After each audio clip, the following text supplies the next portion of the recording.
I've been saying for some time, and I think we recorded an episode like this, but I really love to do Q&A. I want to make sure that this is a platform that adds as much value as possible. And for me, I love when folks ask questions. It's very direct, it's very on point, and I feel like we can create connection in doing so. And if there's enough Q&A, then we create a community around solving some of these problems that we have around behavior and how we can grow and be better. So I have a couple of questions that folks sent to me. I'm gonna read them off. Shout outs to everybody who sent me questions, but I'm gonna get into the questions and then answer them. And hopefully you find something in the episode that you find value in and you can apply.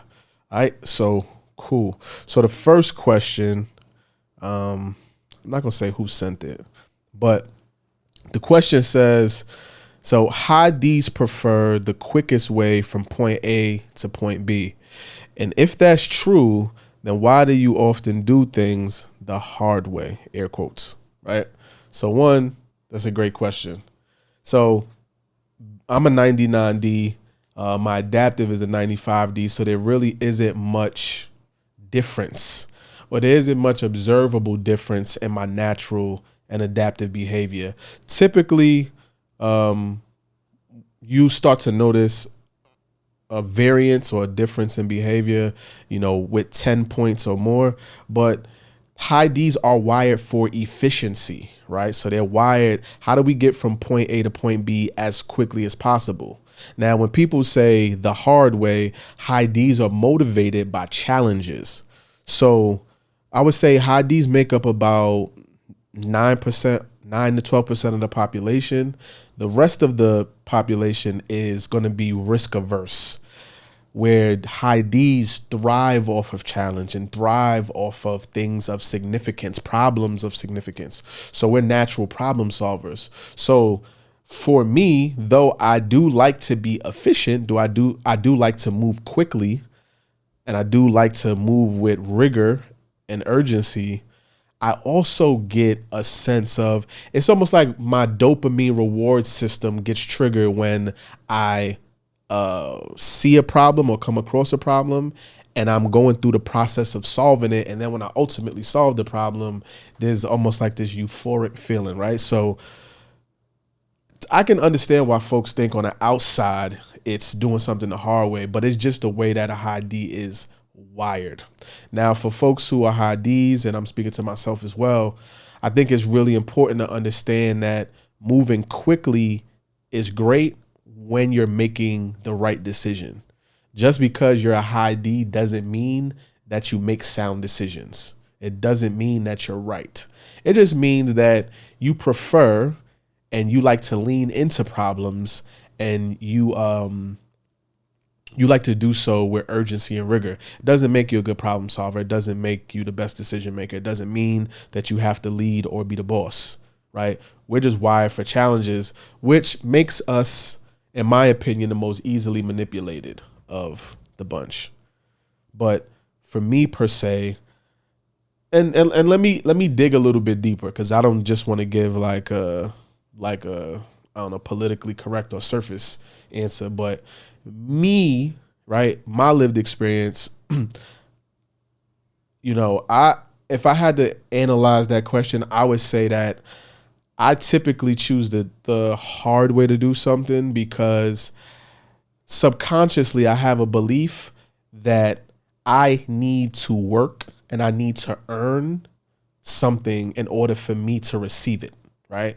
So whenever something just falls into my lap, or there's a blessing that comes out of nowhere, somebody just wants to sow a seed, it does feel awkward for me, because I'm used to having to fight for things, and I'm used to having to struggle for things, and I'm used to having to work hard and earn stuff. And so subconsciously and even consciously sometimes, for me to feel satisfied and for me to feel like, okay, I've earned this, so I deserve this, I feel like I have to work for it. I have to sweat. I have to have some sweat equity involved. And I know that it doesn't need to be that way, but I'm just being honest. That's just how I'm built and how I'm wired. So If you give me like the wall or a door, I might be like, yeah, this wall look real good. I might want to run through that, right? And that's just the nature of it. Now, again, I still want to do so with urgency and rigor. I still want to get from point A to point B. But the way that I feel good, the way that my dopamine gets triggered is I need to go through something and get on the other side of it for me to feel satisfied that that I deserve or that I've earned this or that, you know, I have a right to do this. So you mentioned people being punished for being themselves, and I imagine that that's happened to people like at a very young age. mm-hmm. And so if you've got this person who spent the last 20 years not really being themselves, and they're not really, like, there's a possibility they're not really aware of like who they are to an extent. Personally, I didn't have like a third person awareness of who I was until I took the disc. You know what I'm saying? So back to that example, you're a person that somebody who's coming to work with you or work for you is looking up to, but they're not quite being themselves.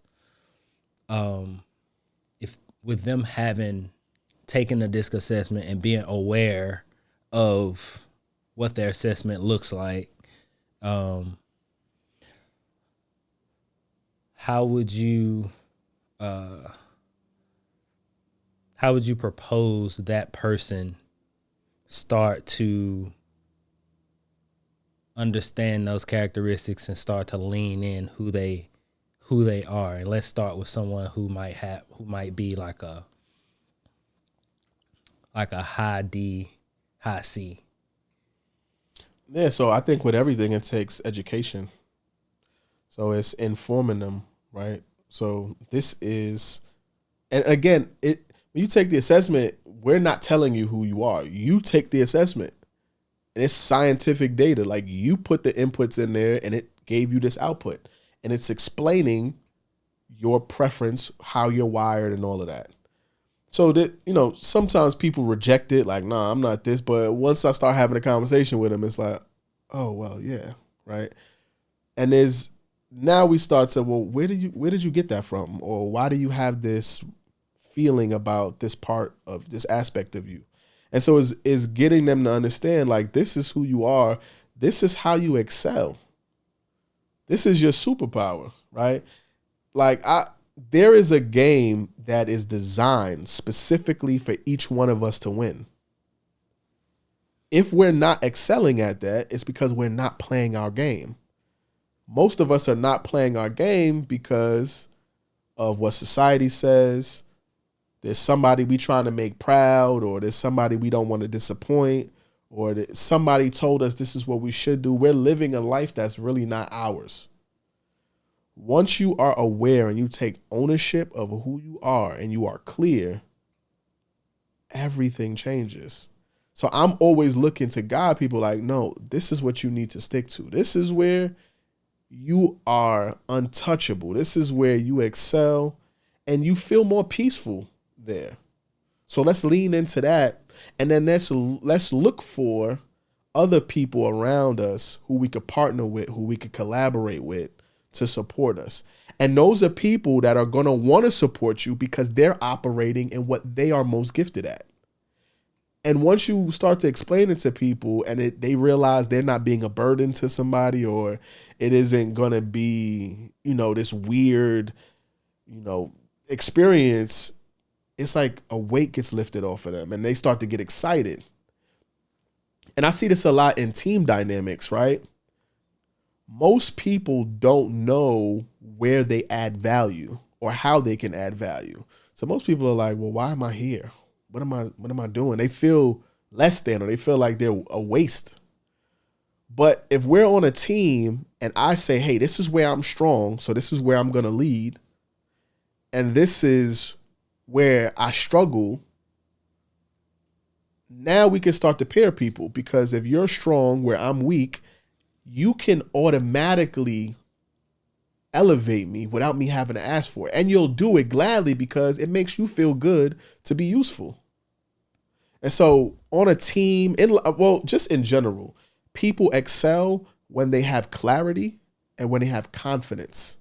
You have clarity because you have the knowledge and the information, and you have confidence because you're doing something extremely well and you're doing it with little to no effort. It's an unbeatable tandem. The next question we have, this is a question from Heather NH97 on Twitter. The first question is, I'd be interested in hearing directly from a D what is most annoying about C's. Now, as a high D, high C's can get on, well, let me speak about me. They can get on my nerves, right? But I do understand that I need high C's. So if you look at the quadrant, the disc quadrant, right? High D's and high C's are both task oriented. So that's the good thing. That's where we work well together. Now, the difference between a high D and a high C is a high D wants to get it done and do so efficiently. So with speed. A high C wants to get it done effectively. So they'll take as much time as they need to take in order to get it correctly. And so because as a high D, I move very quickly and high Ds like to move urgently, there are times where we will, we may drop the ball or may miss a detail or may, not do something in a very thorough way. We're just looking to check a box. A high C is going to correct you. A high C, because they're wired for quality, a high C is wired to adhere to policy and procedure, and they are afraid of making a mistake. A high C is really the anchor of reality in a space, and so they're going to correct you. And for a high D, it's like, well, who you talking to? Like, what you mean? Like, okay. Like, so there's this energy about high C's being very particular and maybe nitpicky or being experienced that way. But for a high D, I would say the things that may cause friction in the interaction with a high C is one, being corrected by the high C, and then two, the amount of questions that a high C asks. High C's actually move like high D's, but they need to gather information and they need to ask questions, right? Because again, they're afraid of making mistakes. So for a high D, that could be a lot. It can feel exhaustive. It can feel like, all right, like let's just get this going and get along with it. And so that could cause an issue. And then also the third challenge may be the speed at which we execute and move. So a high C is going to move much slower and a high D is going to move much faster. So if I had to say the things that would annoy a D about a C, and I probably wouldn't use that language personally, but those would be the three things, right? So speed at which we execute. It would also be the amount of questions that a high C asks. And then also the fact that a high C is going to correct a high D. And that's just something that we're not really interested in. So, yo, what's goody, fam? Listen, I know. I'm going to let you get back to the episode, but I wanted to take a minute to let you know about the Human Behavior Mastery course. Yes, we have a course that we put together for coaches, consultants, corporate leaders, and entrepreneurs. I know you're listening to the pod and it's all of this numbers and the adaptive and the natural, the D, the I, the attributes. We put together a comprehensive course to walk you through exactly how to understand each one of the personality types, each one of the values, and we're going to show you exactly how to get the most out of each type. What things you need to avoid, what environments to put you in, and what pieces to put around you to be successful. So if you're looking at taking your business, your life, or your relationship to the next level, make sure you go check out the Human Behavior Mastery course. Back to the episode. So this was an episode on trust and the different personality types, how to build trust in the workplace, maybe in relationships. And so my question is for you personally, how do you work to build trust as someone who has publicly said many times that you don't mess with a lot of people, for lack of a better word? So two things immediately come to mind. One, generally speaking, people are not self-aware, right? So one, people are not usually conscious of the things that they're doing. So I can give grace to a person, but like I've said before, the intent doesn't negate the impact. So there are certain people who mean to do what they do, and it's stuff that I don't really agree with or I don't really care for. And then there's people who mistakenly do things that I don't care for. And in either event, I'm gonna like minimize my exposure to things that don't align with me. Do you feel like you get in your own way sometimes? I do relationally. I do get in my way a lot of times because it's, I'm a very low I, so I'm not the most open person with people that I don't know. I'm not super expressive, with people. It takes me time to open up, right? And most people, one, are not bringing their true, authentic self to a relationship. Most people are like wearing a mask or they're coming with facade and ego. It's going to immediately turn me off, right? It's going to let me know that we not having a genuine interaction. And then I have a high S, so I really like to take my time in doing that. I don't like microwave relationships. So for people that are like you and might be similar to you that, are about making money and want to level up, but it's hard for them to trust, it's hard for them to connect to others. What advice do you have for yourself? What advice can you give to people like that about? I don't really believe in stepping outside of your comfort zone, but I think you can like expand who you are. I think you can choose perspectives that actually do serve you. So, one of the things that a couple of my friends would speak to me about is like, you want to create impact, but you say that you don't really like care to be with people or be, in spaces and like, but how do you think you're supposed to have the impact if you're not working with the people who you're having impact with? And I was like, oh, I didn't really think of like the people are the pathway to creating the results, creating the world, creating the kind of, change that I want to see. But I have to look at doing it in a way that's authentic with me. So if I walk into a room full of people, I may not work the room per se, but I may build meaningful dialogue with maybe 2 people, maybe 3 people. Like I'm not walking into something looking to network or whatever, but I might build rapport with 2 or 3 people in a really meaningful way. And then we could just follow up and build relationship over time. But that it may be a slower process, right? Some people, take the elevator for lack of better terms, and some people take the stairs. Like I'm a person who takes the stairs. It takes me a little bit longer to get there. But I would say the relationships that I do build are usually very strong.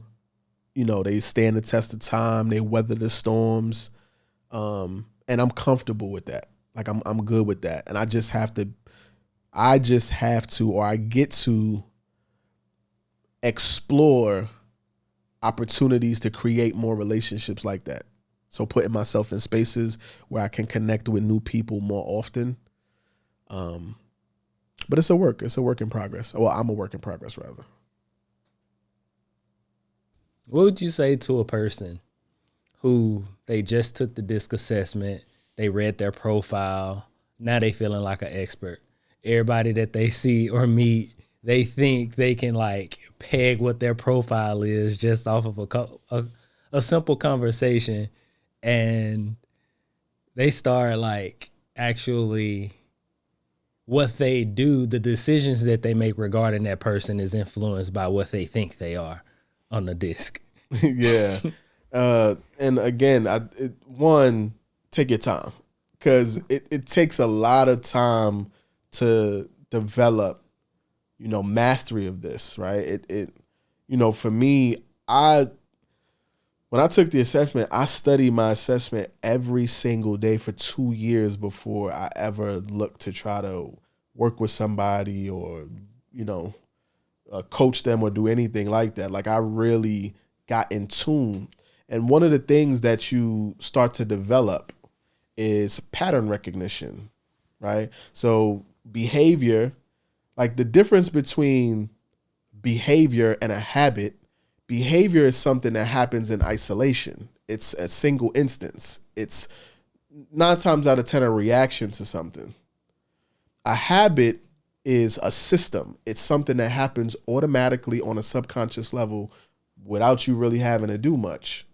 And in order for you to be able to consistently identify people and be able to read people and understand and communicate with them effortlessly, it takes time, right? So I grew up playing chess. One of the benefits of playing chess is pattern recognition.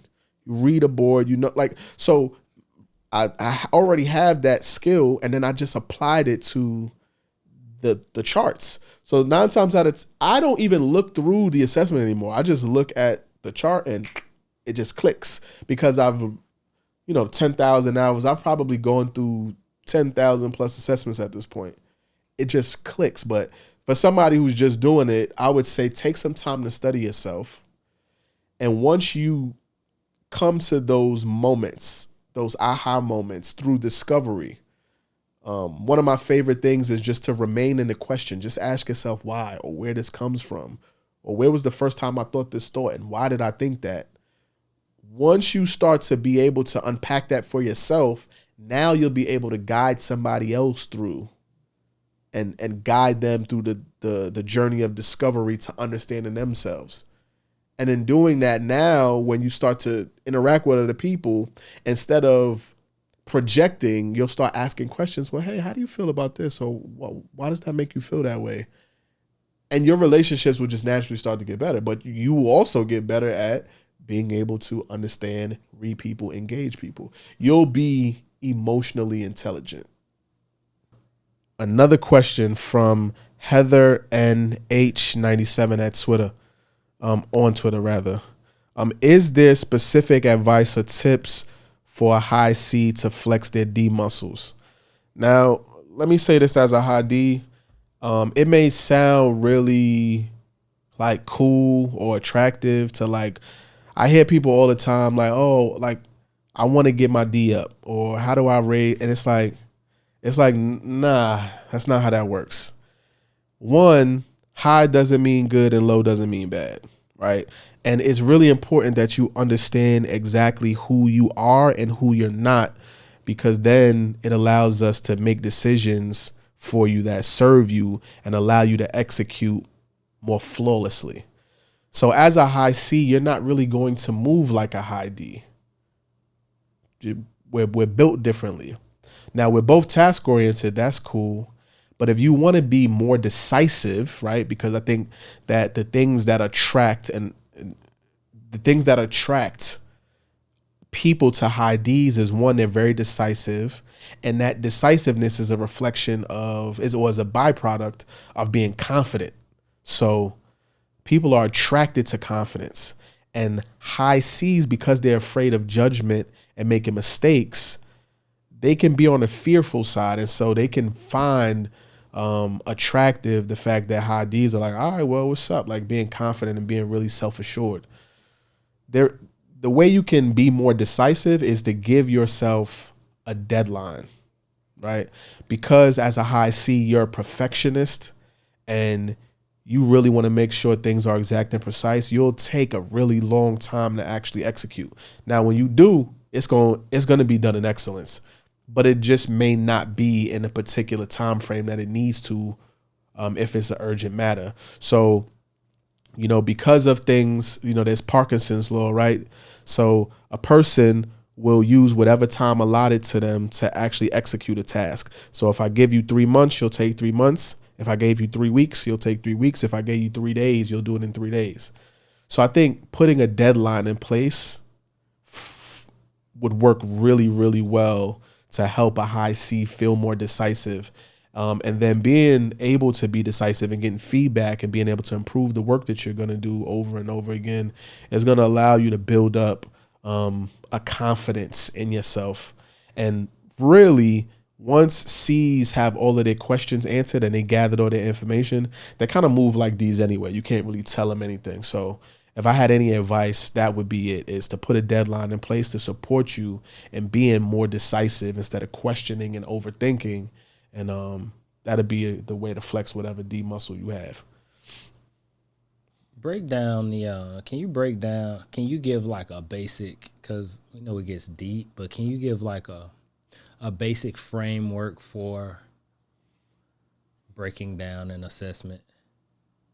Because do you need context or you good? No, I mean, go expound. Well, a lot of errors can be made. Like if, for example, the knowledge that I know about the disc is like basically what I've heard from you describe like the biggest fear of all four of them. You know what I'm saying?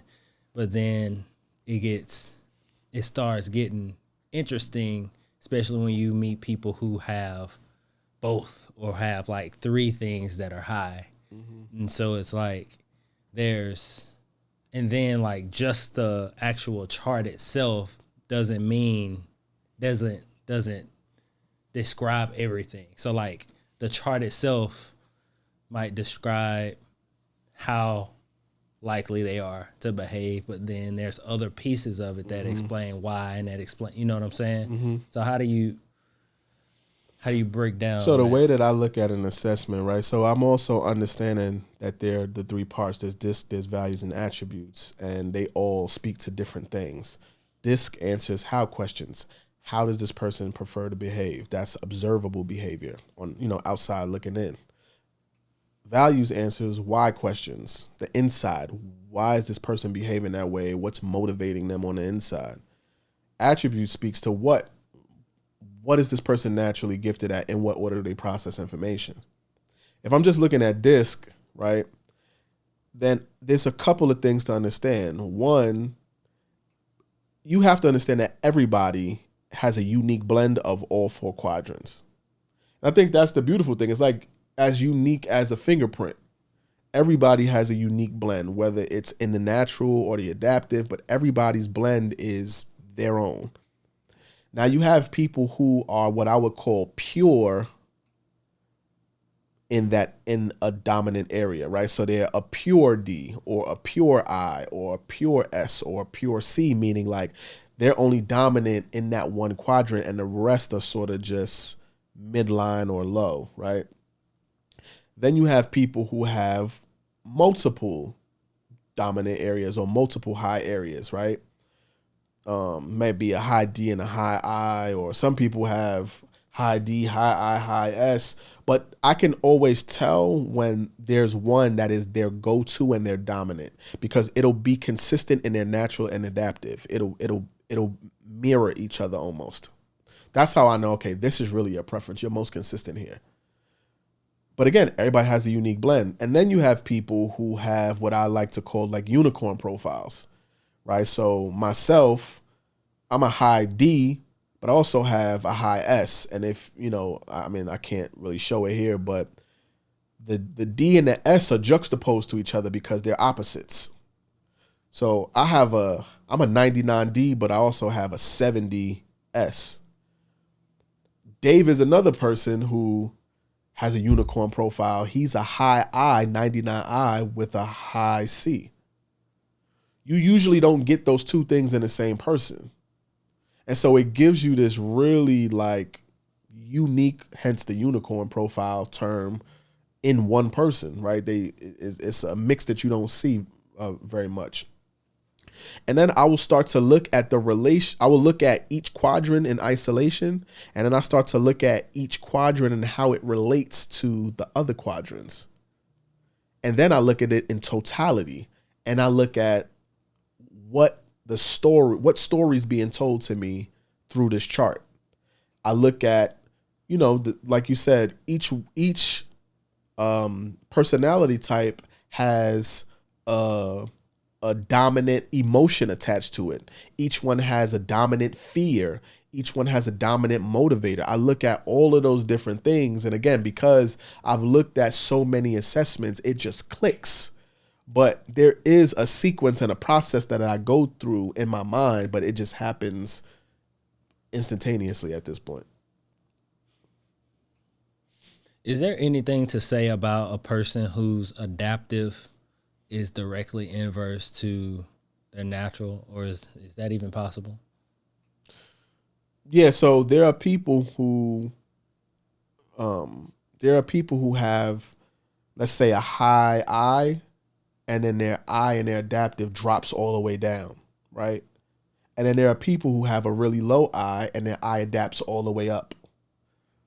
It isn't good, it isn't bad, it isn't right, it isn't wrong, but it tells me something different. It tells me something about you as a person and how you prefer to behave. What does safety look like? How does your mode of safety shift, right? All of us develop these strategies for success over life. And when I say a strategy of success, our goal is to stay safe. We have this animal brain where we need to feel safe. Now, when you're 0 to 7, for instance, and whatever's happening in your life, you will learn a coping mechanism that gets you out of situations that make you feel uncomfortable, make you feel unsafe. For some people, it's escaping. For some people, it's humor. For some people, it's aggression. For some people, it's, people pleasing or whatever. And what happens is, because it worked for us and it's continued to work in this season, we carry it into the other seasons of our life. But those situations are not the same. So now we're using this strategy of success because it's familiar and it worked, but then it's not working with these new situations. And now we have friction. Now we have stress. So then we have to develop a new strategy. And that's where a lot of this work comes in, because a lot of us are operating on just on this automatic script, but the script isn't working for us, and it's been informed by other people and other influences that aren't in alignment with who we truly are and what we truly need to be healthy and be safe as people. We got another question from Heather NH97 on Twitter. This question is, what are the challenges of working with high I's as a high C, high S? Okay, so like I said, high D's and high C's are task oriented, right? So they care about the execution of things, the doing of things. High I's and high S's are people oriented. Now, a person who is a high I is a creative problem solver. They're very fluid. They like to move around, right? They're very social. They're very persuasive, and they like to move around and be fluid. They struggle with attention to detail, right? And not that they don't see the details, but high I's are individuals who don't like things that are rigid or things that make them feel like they're confined in any way. So a high C and a high S, those are folks who are going to be more likely to adhere to rules and policies and procedures. Now, working together, if you're a high C with a high S, then one, you may feel like the high I is doing too much. Like they're moving around. They're much more fast paced than a high S. Somebody who has a high S, they really like for things to be cool, calm, collected. They like for things to be predictable. And a high I is going to be a bit too erratic for them, right? They like to take their time, and a high I moves with a lot of energy. You are a person who's a high C from what I gather. So that means you're really into things being black and white, things being right or things being wrong, and you're not really interested in coloring outside the lines or going outside the box, and that's where high I's live, and that's where they thrive. So there's going to be a difference of approach that may be a challenge. Also, high C's are very exact and precise, and they're very thorough and detail oriented. High I's are not. High I's struggle with details, right? They struggle with maybe follow up or follow through, but they're very creative and very expansive, maybe even esoteric in the way that they approach things. And that is just a difference of approach than a high C. A high I may want to do too much small talk for a high C. High C's really don't like to get into like small talk. They don't like to show emotion. High I's are very expressive people. They like to hug, very tactile, like to touch. High C's are not really interested in that. It's like, okay, let's stick to the facts and let's stick to the conversation. So that may be where there's an issue. The other thing is being a high C, meaning you're somebody who's really focused on quality, and you have a high S, which means that you're very paced and you're very calculated and deliberate. So you have high standards and you take the time necessary to meet your high standards. A person who's a high I is probably going to move very quickly and, in your experience, very erratically. And so there's going to be there may be some friction there with the way the work is done, the quality of the work. And I see that being really a challenge between those two personality types working together. And I'll tell you something else I took away from it. And it's actually kind of like a question that I wonder about. What's that? It's like after I took the DISC assessment, I started trying to like look at everybody in that way. But I feel like I went on the opposite end of the spectrum. Like you talked about meaningful conversation, and it was like, I'm just listening to people to figure out, you know, how they click. Like, and I'm asking questions just to figure out if I can guess what their DISC is. But like, was it like that for you? How'd you get into it? Yeah, so for me, it was interesting. So a little backstory. So I actually got into coaching in 2014, right?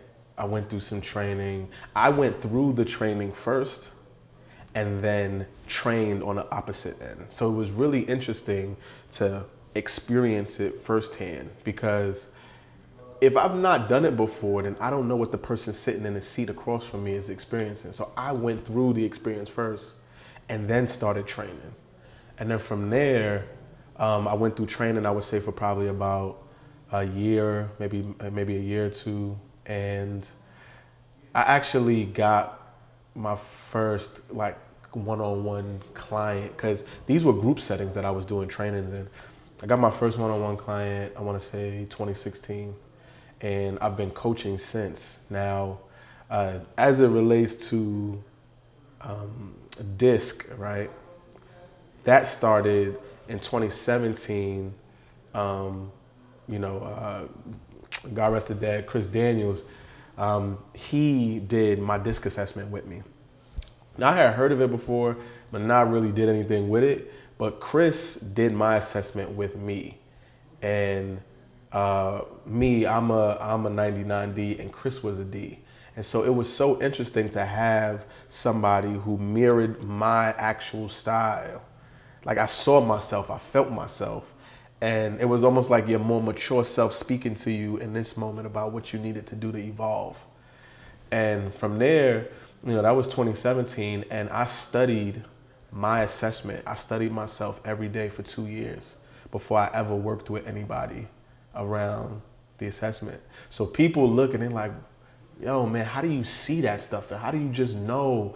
And how does this stuff make sense to you like that? And the only thing I can say is just, I took the time to learn myself, to study myself, right, through this instrument. And in doing so, I learned about other people. I began to ask questions like, why do I do this? Like, where did this come from? Or why do I behave this way? And so when I'm working with a client, it allows me to see them through the assessment in the same way. And with anything, it's repetition. So the more that you do it, it's pattern recognition. So I can just look at a person's assessment now and I got it. So you're saying that because you took the assessment, you trained in the assessment, and then you got to know yourself through the lens of the assessment. Because of that, without experiencing what other people have experienced, you could look at their assessment and read their mail. Right. So here's the thing. The assessment is objective data. So we can't argue the data because the data is scientifically proven, right? This is data and you input the data. So I didn't give it to you, you put it there. So I can tell you the conclusion of the story, but you have to tell me the inception. You have to tell me, okay, where did this come from? I can tell you, I know that you're very structured, but when was the first time that you felt like you needed to be structured? Why did you feel like you needed to be structured?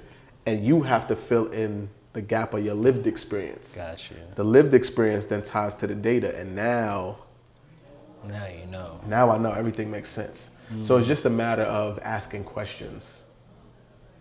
And in the process of me studying myself, I had to ask questions and dig and debunk and, well, where did you get this from? Well, why did you take this? Or when was the first time you felt like you needed to protect yourself or do this? All of that was revealed to me through me asking questions because of the assessment. And so one of my favorite, just sort of concepts is to remain in the question. Just keep asking. But where does this come from? Okay, well, where did that come from? And why did you think this, or how did you connect this to this? And from there, you learn by a sense of self-discovery. And so that's a muscle that you develop. So now when I coach people, I can coach from a very true, authentic space because I've found that place in myself. So I know how to guide somebody there. I can teach somebody how to fish because I learned how to fish. Right. Yeah. You said that D's, some of their fears or fear that they have is to be taken advantage of or to be made to feel insignificant. Okay. Where does that come from? I'm just curious because I also think that can be projected if you're not a person who's self-aware. It could be projection and it could get in the way of trust building. I think everybody to some degree, well, I think it's natural for people to operate out of what makes them feel safe and comfortable. And people's lived experience mixed with their particular worldview or perspective on things is going to create a worldview, an opinion, feelings about things. For a person who's a high D, you're a high D 9 times out of 10 because you're operating from a place of feeling unsecure, unguarded, unprotected, or you felt like somebody betrayed or took advantage of you, right? Or somebody mishandled you in some sort of way. So you are assertive as a means to keep yourself safe and protected. That is what fuels and drives you to show up that way. Somebody might not have that trauma or lived experience. It might be something completely different for them. Right? Everybody has their own thing. We all have the same thing, the need to feel safe and secure. It just comes from different angles. Has anyone ever broken your trust and was able to rebuild it with you?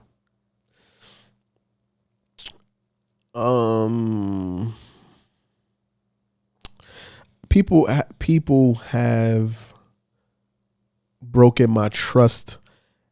We've rebuilt something different.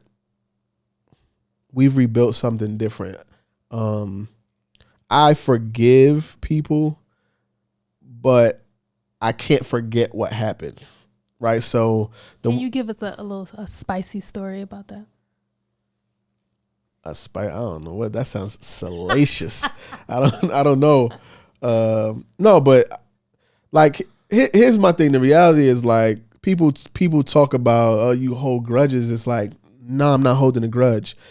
If I get to know you and it starts off here, right? It starts off and it grows and expands, right? And I start to get a full view of who you are, what I can expect from you, the sphere of behavior, the scope of who you are. And I'm going to hold on to that, and I'm going to say, okay, well, this is who I can expect this person to be, whatever, or this is who I know them to be based on previous behavior. And we're good and we have a relationship. And then you do something outside of that is deviant. I can't unsee that you did this thing. So I now have to add that to the possibility of what you are willing and able to do.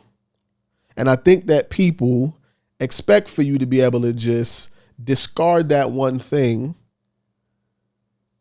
And I don't know that that's fair, because if we looked at it on the other end of the spectrum, if you did a good thing, you wouldn't want somebody to dismiss it, right? So I think we have to take everything in totality.